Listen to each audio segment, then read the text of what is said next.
now. This was no longer the 1990s, and Milan were no longer the force that they had been, either back home or in Europe. Juventus had seen Milan's 4 finals at the start of the decade and matched it in Europe, pairing off a dominance at home with a continental appetite. Then, just as the capital clubs began to flex their muscles, the genius of Silvio Berlusconi struck again. He dove into the wildcard options and retrieved a well-worn, much-adored Milan figure from the past. Carlo Ancelotti was a king in Milan, and now he was back. So too were Milan.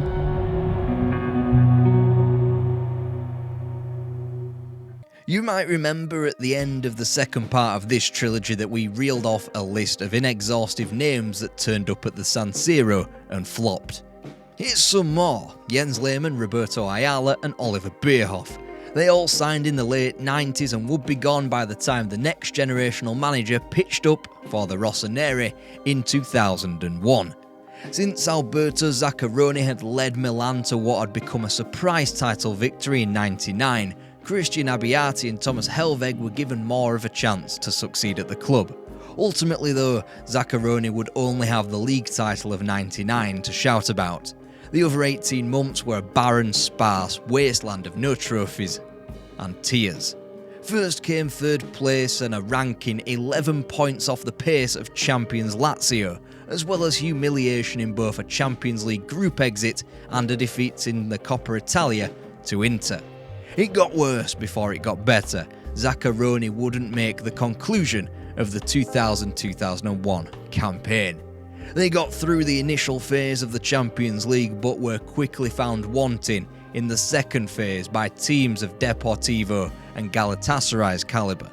They went one further in the Coppa Italia but fell at the first fellow Seven Sister club in Fiorentina in the semi-final. Their league form, however, was a disaster, and it was that which got Zaccheroni the sack. By the time their one true highlight in the season came on May the 11th, Zaccheroni was at the job centre and the likes of Cesar Maldini and Mauro Tassotti were the brains trust in caretaker charge. Milan stuck 6 goals beyond their San Siro flatmates, and it remains the biggest margin of victory in the derby. Both clubs qualified for the UEFA Cup in a season of gross underachievement. There was a thin ray of sunshine for the Rossoneri though, and he went by the name of Andrei Shevchenko. The young Ukrainian had already shown himself to be of world-class quality when he stuck 3 goals beyond Barcelona at the Camp Nou and found himself regularly on the Champions League scoresheet. He'd outgrown the Ukrainian league and in his Champions League career had so far gotten further than Milan had since 1995. A quarter-final here and a semi-final there were achieved before Shevchenko finally bid goodbye to Valery Lobanovsky, his manager, as well as Kiev. He hit the ground running, winning the Capocannoniere and the Serie A in his first campaign. His most prolific season for the Rossoneri would come in the underachieving 2000-2001 season. Weeks into the subsequent campaign, Milan's term was all but over. They'd already dropped too many points in the league, but they did have progress in the Coppa Italia and in Europe to boast about. Fatih Terim had come and gone, and we didn't even get the chance to wheel out the Panettone phrase. It was November 2001, Milan were flagging, and they needed a hero to save them.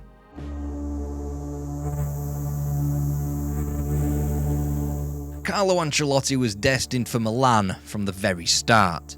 He broke into the senior game with the help of a Milan legend when the European Cup winner Cesar Maldini handed him his senior debut in Serie C with Parma.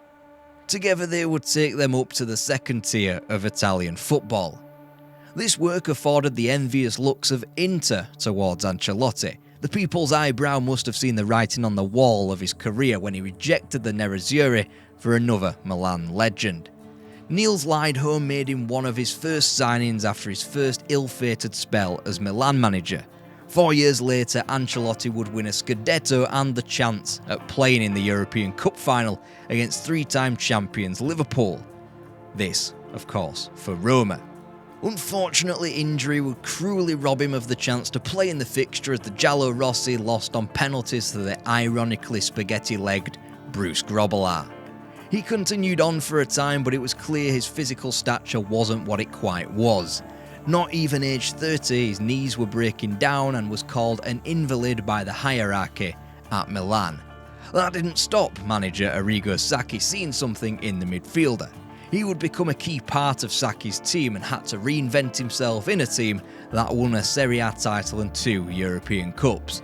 Although immensely successful with the Rossoneri, Ancelotti's body told him that he couldn't play on, so he retired aged 33 in 1992. In the latter days of his career, he paved the way for Demetrio Albertini, mentoring a midfielder who he'd fleetingly manage upon his return to the club. But first, he trolled through a chaotic managerial career.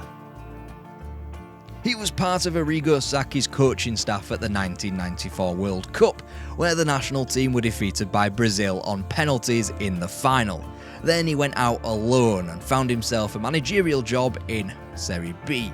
Reggiana were the first to pick up the phone, and Ancelotti instantly repaid them with a promotion to the top flight. Little did they know that he'd already outgrown the team and accepted an offer from on high. Ancelotti joined Parma, a team on the sharp incline towards the top of Italian and European football. A look at the Parma team reads like a who's who of European football at the time. I'll read through these names, just don't get teary-eyed with nostalgia. Lilian Thuram, Gigi Buffon, Enrico Chiesa, Hernan Crespo, Fabio Cannavaro. What a team. It is at Parma where Ancelotti would take lessons from his two 4-4-2 playing Milan coaches by deploying an aggressive balance of creators and enforcers in midfield. Unfortunately, this would rob Ancelotti of the chance to coach Gianfranco Zola. The wee man was incompatible with the system and became a legend at Stamford Bridge with Chelsea instead. This was a team that played their first top-flight season in 1990 and hadn't failed to leave the top 6 since. Regardless, second place and just 2 points off Juventus, Carlo Ancelotti had taken them to their domestic peak. Ancelotti had lent on former contacts, I'm sure, to acquire Jesper Blomqvist from his former club Milan, and he helped revitalise the Swede. He would go on to be sold for a profit 2 years later to Manchester United, where he'd win the treble.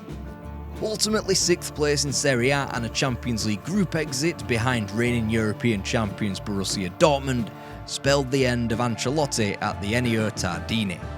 After a year out, he got back in the saddle and to one of the biggest clubs in the land. Yet it was never quite the perfect fit that it should have been. His Milanese roots never endeared him to the supporters of Juventus, and by the end of a 2-year reign, it appeared that any old excuse would rid Ancelotti of the job in Turin. Juventus were a club who had experienced the enormous highs of 4 successive European finals between 1995 and 98, but had sacked Marcello Lippi midway through the 1998-99 season. They were still in a place to reach a 5th European final, but found fate not on their side when paired off with Manchester United in the semi-final of the Champions League, the aforementioned treble winners. But make no mistake, this was a different club to what it had been earlier on in the decade. Combined with the bad environment Ancelotti found himself in, and it was a rare misstep for the manager. For example, he was called a pig and told to get out of the club, this in his first home game against Vicenza in February 99. He had to be accompanied by police at all times during his tenure. But it was a period of learning that wasn't so invaluable as the fan resentment would have you believe. It was during this time in Turin where Ancelotti learned to love the number 10 position. His roots demanded the 4-4-2 and the shunning of players like a Roberto Baggio or a Gianfranco Zola. When handed the keys to Zinedine Zidane at Juventus, Ancelotti simply had to unlock the door. For all the unrest off the pitch, Ancelotti and talent like Zidane, Alessandro Del Piero, Pippo Inzaghi, Antonio Conte and Edgar Davids played like a match made in heaven during the first half of the 1999-2000 season. They had lost just once in their first 26 matches and led the league for the majority of the season, only to crash out of the UEFA Cup last 16 and lose 4 of their last 9 league games. It was Alessandro Calori and Perugia the ones defeating Juve that ripped the Serie A trophy from the old lady and gift-wrapped it to Lazio. 12 months later, Juventus and Ancelotti found themselves in a one-match shootout for the title, but in very different circumstances. This season, they had started poorly, bowing out at the first stage of the Coppa Italia and Champions League, and had never led Serie A at any stage. They went into the last match, a home tie against Atalanta, in the hope that Roma would drop points in their final contest at home to Parma. Roma were being coached by the last manager of Ancelotti's playing career, Fabio Capello. The Giallorossi won out 3-1, so Juve could do nothing, even if it is alleged that Ancelotti was spectacularly sacked midway through this final day. It did not take long for him to find more work in Serie A before the end of 2001, when his panettone materialised before his very eyes.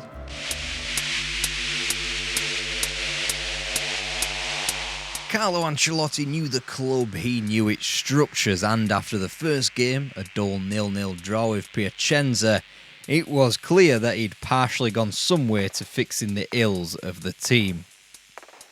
It would not be an overnight job.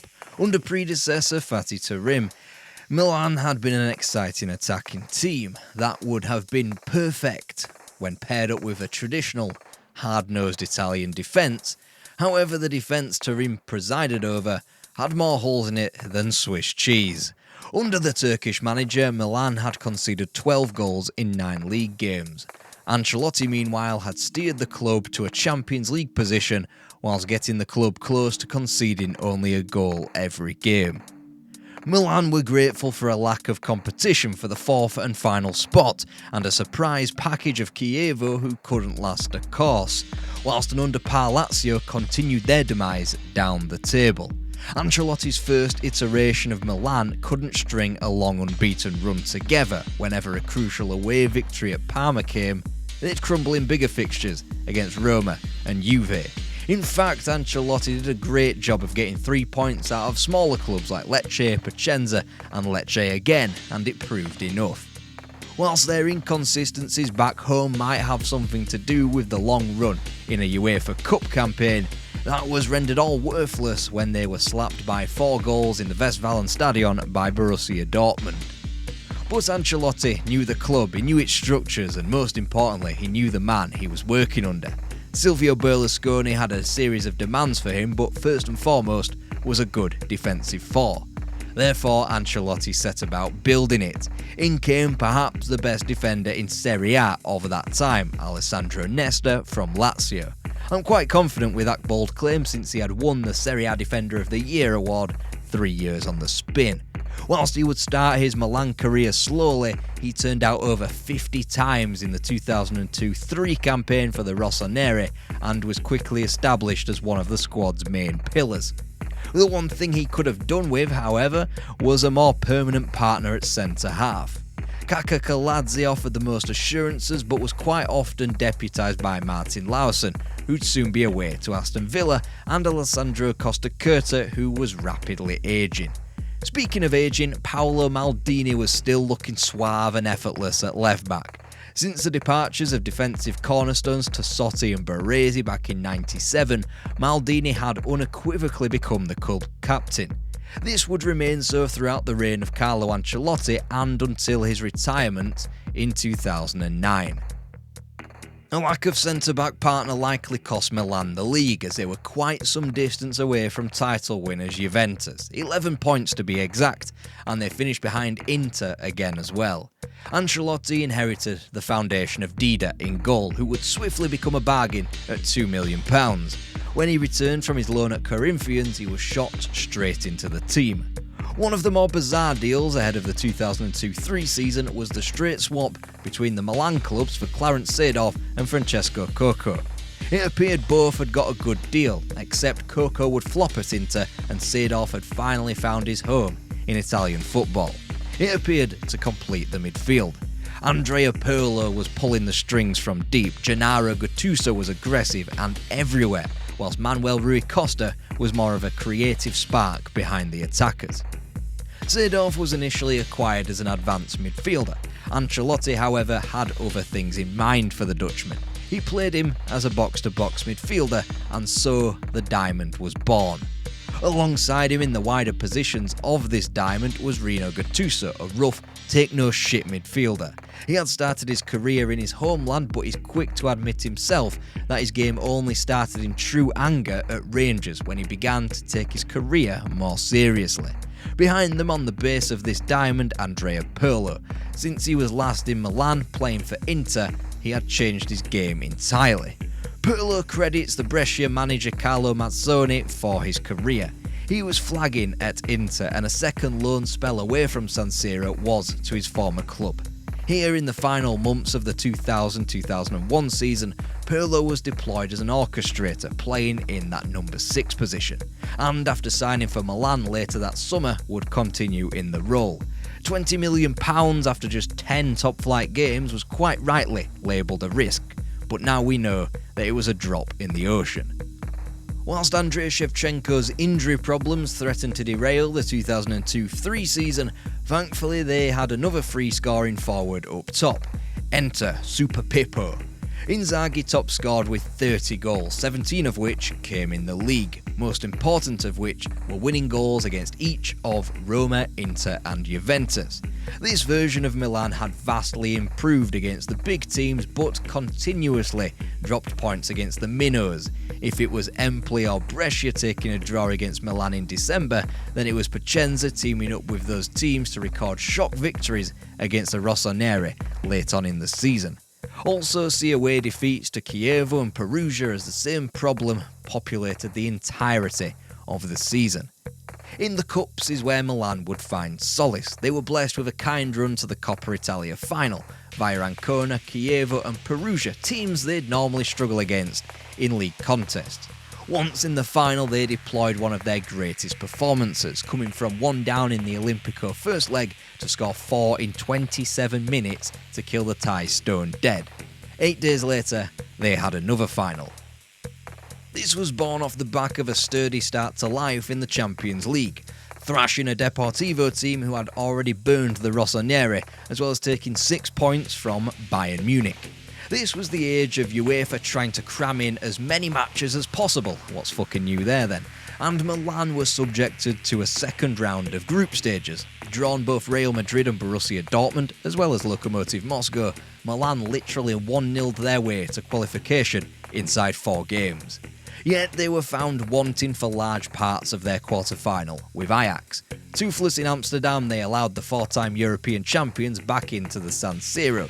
Heading into stoppage time, Ajax were on course for an away goals triumph. Then John Dahl Tomasson squeaked home a winning goal, and one of the most eagerly anticipated semi-finals of recent memory was penciled in. The Derby della Madonnina is a highly charged and tense affair at the best of times. Chucking a spot in the Champions League final to play for, and the stakes are ramped up just that much greater. Hence, the cagey 0-0 in what was deemed Milan's home leg. Of course, both matches were played on the same pitch in the same ground, which rendered the away goals rule a bit of a cheat code. Inter hadn't made the most of it. On the stroke of half-time in the second leg, Andrei Shevchenko and Milan did. It was all that was needed in spite of Obafemi Martin's late leveller. After 8 years, Milan were back in the Champions League final, and what a horrific final it was. Try paint it as a tactically astute game, try paint it as a game of chess all you want. There was no entertainment to be had at Old Trafford, something that often gets said by departing home fans all the time these days. Manuel Rui Costa's positioning cancelled out a potential Milan goal, and the woodwork was struck multiple times. But the potential final for the ages and a first all-Italian counter between the Rossoneri and Juventus was ground down by the strongest sandpaper imaginable into a turgid encounter. The intensity of the game ensured the subsequent penalty shootout collapsed into total drama. David Trezeguet missed, so too did Clarence Seedorf and Kaka Kaladze, only for Marcelo Zalayeta and Paulo Montero to do likewise. If you look past Dida encroaching from his line and almost making it a point-blank one-on-one for the attackers, then it's simple to revel in the Milan victory when Andrei Shevchenko dispatched the final spot kick beyond Gigi Buffon. Before the match, Carlo Ancelotti had been profiled as too nice by the Italian media and didn't apparently contain the requisite menacing attributes to beat a stern-faced and experienced Marcello Lippi. It's a laughable opinion now, just as it was disproved 21 years ago. Milan did not stand still. They added yet more experience when a certain Cafu joined the defence. Aged 33, Cafu was supposed to be retiring to J-League club Yokohama Marinos. However, when it was apparent that he was still in demand in Europe, Milan got themselves a bargain of a free transfer. The Brazilian was supposed to be picking up a wage for a couple of years before retirement. He went on to play 161 times for the Rossoneri. Another Brazilian joined that summer. It didn't amount to much of anything, really. His name was Ricardo Ascension dos Santos Lecce, or Kaká to you and I. Silvio Berlusconi would go on to call the transfer worth as peanuts, whilst at the San Siro, Kaká would become known as the world's greatest footballer. This in a time of Cristiano Ronaldo and Lionel Messi. The Brazilian, a bit-part player in the Seleção's 2002 World Cup success, would make up for competition for the likes of Rui Costa after the departure of fellow Brazilian Rivaldo.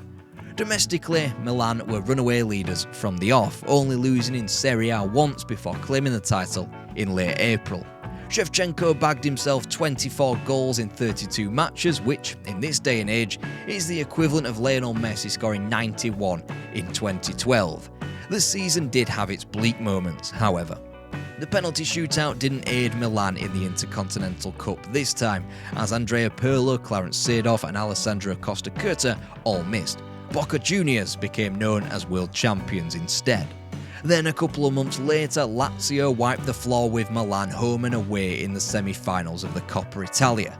They would go on to defeat Juventus in the final.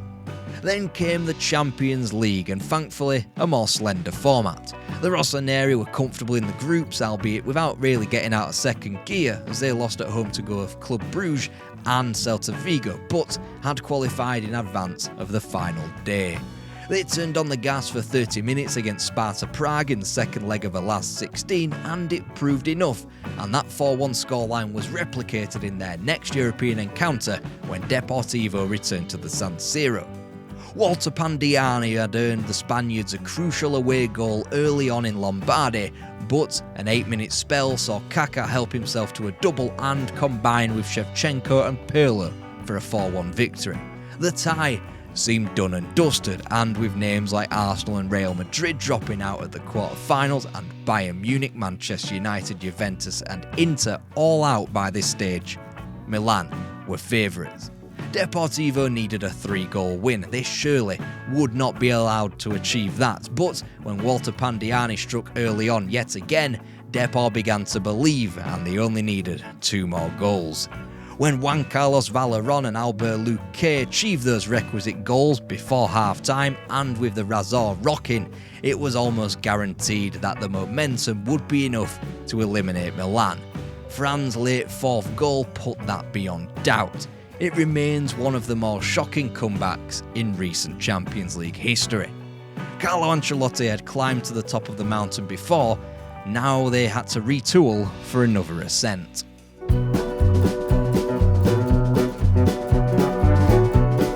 Milan started the recovery as Italian champions with the aim of conquering multiple honours. Ancelotti started that by fixing either side of his diamond midfield. Jaap Stam added experience and was arguably more battle-hardened than the 38-year-old Alessandro Costa Curta. The Dutchman came in on a 2-year deal. If a cat and a dog make the perfect blend of animal, these attributes are seen in central defenders. If Alessandro Nesta was the ball-playing, elegant defender, then Jaap Stam was the perfect complement of diving into tackles with a determination. If you want cat dog, go to Cartoon Network.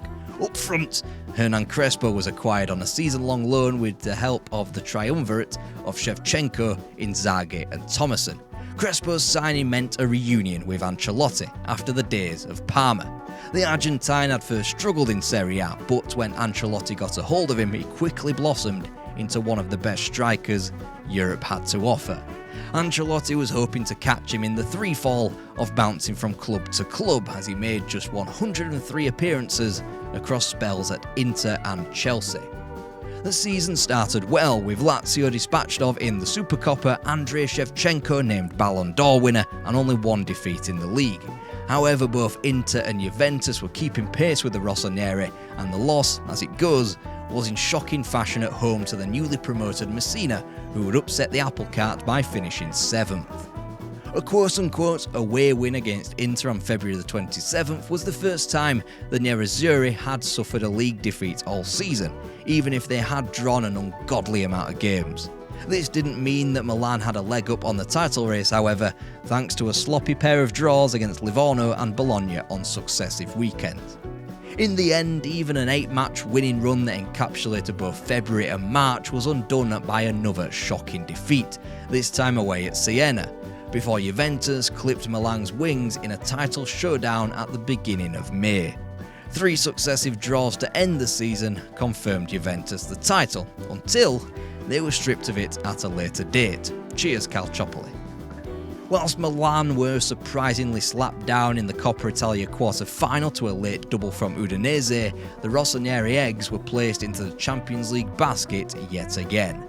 A tough group stage featuring former champions Barcelona and Celtic, as well as a tricky Shakhtar Donetsk, was navigated through quite comfortably.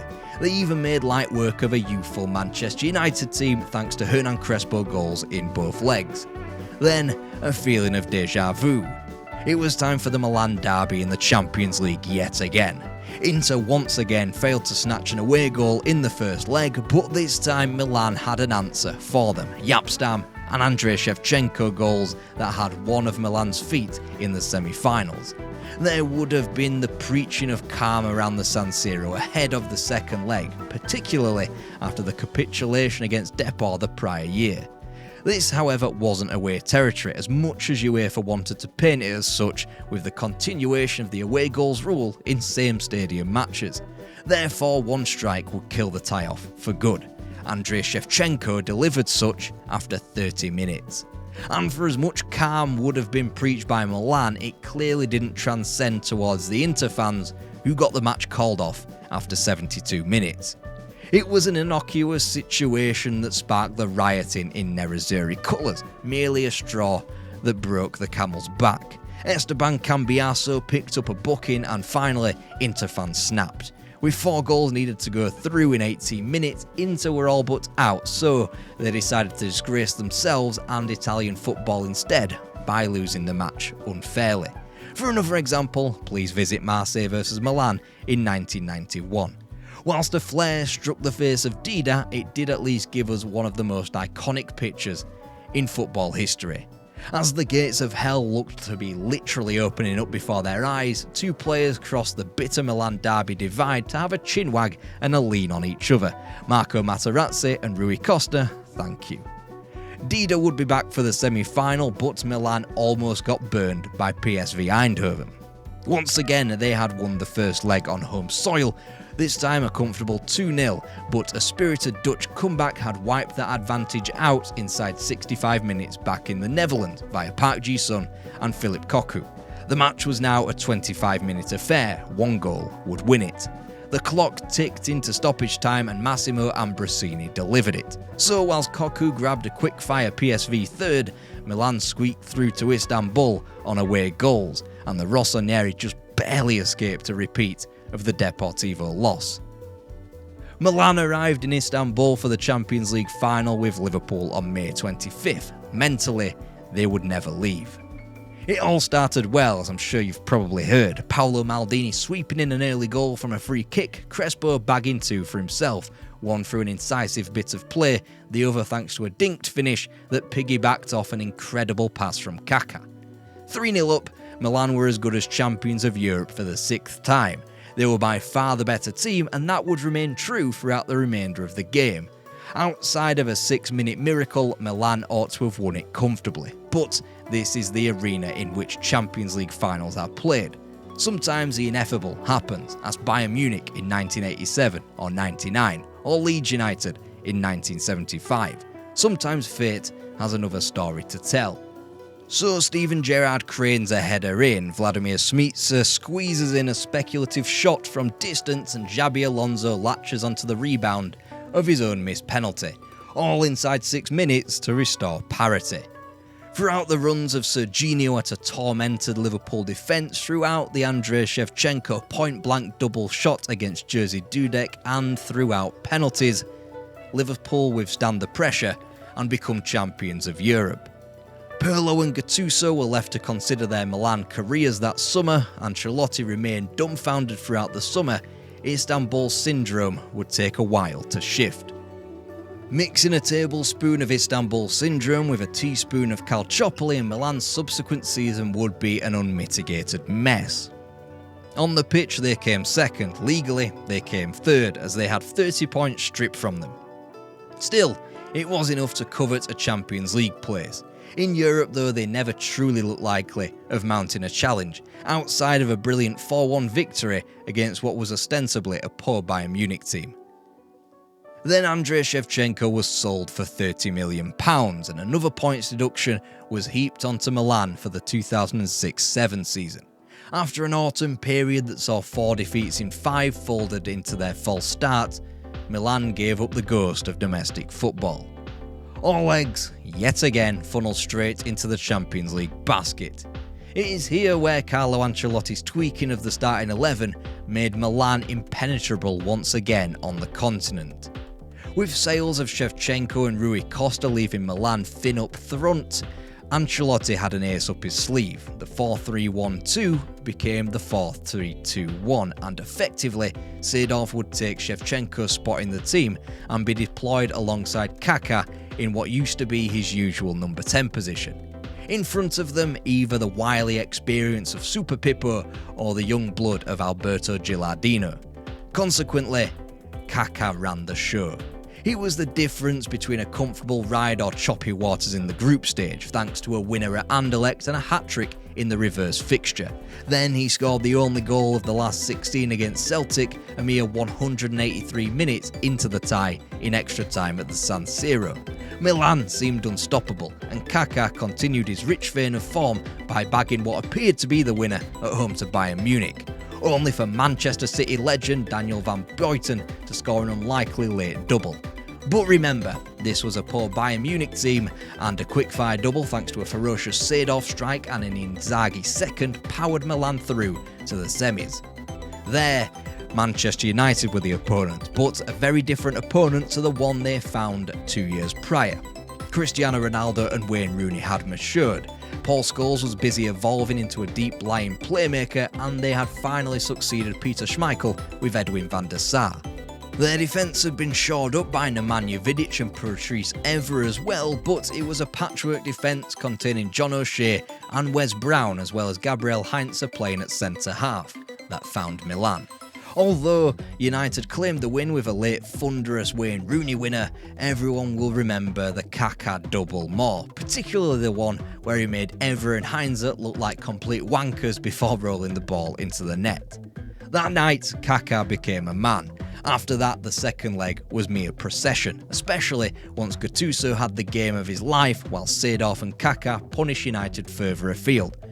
3-0, it was a bittersweet night that made United in Europe, and it was the night which granted Milan a chance at revenge. Awaiting them in Athens, the daunting prospect of Liverpool. Not only had they had 2 more seasons of Rafa Benitez, but they had fine-tuned both their playing staff and their tactics. Now they had a firmer double pivot of Javier Mascherano and Xabi Alonso, with Steven Gerrard playing in a more carefree number 10 position. Jermaine Pennant and Dirk Kuyt were more effective wide players, and perhaps most importantly, they had gained an incredible amount of experience. Meanwhile, Ancelotti had a dilemma: who would play up front? The manager opted for the safe bet, and after the departures of Crespo and Shevchenko, Ancelotti plumped for experience.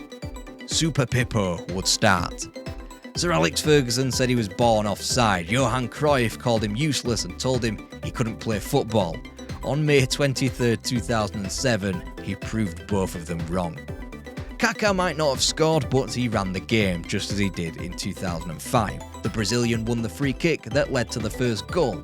With the wall covering the left-hand side of the goal, Pirlo opted to shoot down the goalkeeper's neck. Standing in his way, Super Pippo, who fortuitously deflected the ball beyond Pepe Reina.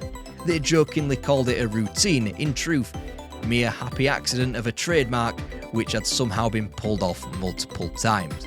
The second goal, though, was no accident, just pure genius from the man they call Kaká. Another sumptuous pass was handed on a platter for Inzaghi, similar to the one he gave Crespo for his third goal in Istanbul. This goal came with little chance of a Liverpool fight back, so in that respect, this was no Istanbul.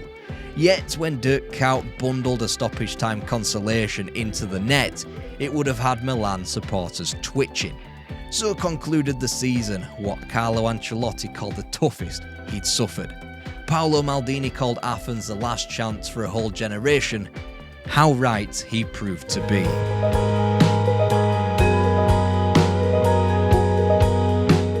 It wasn't the only defeat Carlo Ancelotti had avenged. Slain were also Boca Juniors in the 2007 Club World Cup final. The same team that had defeated them on penalties in the 2003 Intercontinental Cup. The UEFA Super Cup was claimed in August against Sevilla too, but after a poor start to the Serie A season and last 16 defeats in the Coppa Italia and the Champions League, it was clear that Athens was the end of the road for many. Milan wouldn't even qualify for the Champions League, finishing 5th behind Fiorentina and a returning Juventus. This meant the UEFA Cup and the indignity of playing a competitive fixture at Fratton Park against Portsmouth. Suddenly the signings weren't even working anymore. Ronaldo and Ricardo Oliveira were flown in to aid the problem position of centre forward. Neither man could fix it. There were bright sparks, but their quality was dwindling with every passing season. Marek Jankulovski, Alberto Gilardino and Massimo Ambrosini were the ones carrying the team at times. Not even Ronaldinho, Thiago Silva and a returning Andrei Shevchenko could save the subsequent 2008-09 season, which marked the end for so many. First, for the man many thought would never retire. Paolo Maldini was given the spotlight of his retirement in his final match after a win away at Fiorentina. An hour later, however, Carlo Ancelotti had agreed to end his time as Milan manager in secret. Later that summer, Kaká departed for a world record fee, and any hope for more Milan success seemed distant. 2 years later, they won the Serie A for the 18th and so far penultimate time. It ought to have been a promising era. Pirlo, Gattuso, Seedorf and Nesta still remained. Alexandre Pato was there. Robinho was there. Thiago Silva was there, and most importantly, Zlatan Ibrahimovic was there. They thrashed into 3-0 in April 2011 to take the title away from their rivals for the first time in 5 years, yet it would become known as an outlier. That summer, Andrea Pirlo left for Juventus. He was supposed to be on the back nine of his career. Instead, he became a hero and Turin and would win a further 4 league titles. The following summer, half of the title-winning team was gone. To time, Gattuso, Seedorf and Nesta. To PSG, Thiago Silva and Zlatan Ibrahimovic. Pato would leave the following year, and in 2014, Robinho played his final game for the club. Juventus dominated Italian football, Milan didn't play a match in the Champions League for 8 straight years, and Silvio Berlusconi finally sold the club in 2017. He would die last year, but live long enough to see Milan lift another Scudetto.